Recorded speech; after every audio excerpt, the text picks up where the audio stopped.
नाजरीन, मशरक़ वस्ता में एक बार फिर जंग के साए मंडला रहे हैं और इस बार ईरान ने वाज़े तौर पर कह दिया है कि अब गेंद अमेरिका के पाले में है। आया वो अमन का रास्ता चुनता है या तसादुम का?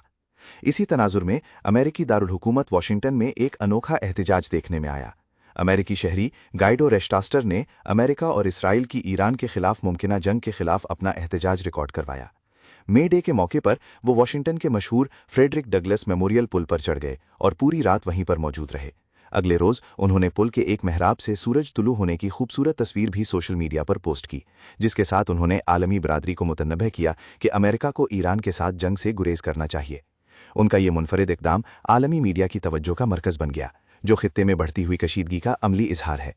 ये एहतजाज एक ऐसे वक्त में हुआ है जब ईरानी हुक्काम मुसलसल अमेरिका पर जोर दे रहे हैं कि वो अपनी इलाकाई पॉलिसियों पर नजरसानी करे। ईरान के वजीर खारिजा ने वाज़े पैगाम दिया है कि मशरक़ वस्ता में इस्तेहकाम और अमन की बहाली की मुकम्मल जिम्मेदारी अब वाशिंगटन पर आयद होती है। उनका कहना है कि अगर अमेरिका कशीदगी को कम करने और तामीरी मुज़ाकरात के लिए संजीदा इक़दामात करता है तो सिफारतकारी के तमाम रास्ते खुले हैं। बसूरत दीगर सूरत हाल मजीद बिगड़ सकती है और इसके संगीन नताइज बरामद हो सकते हैं।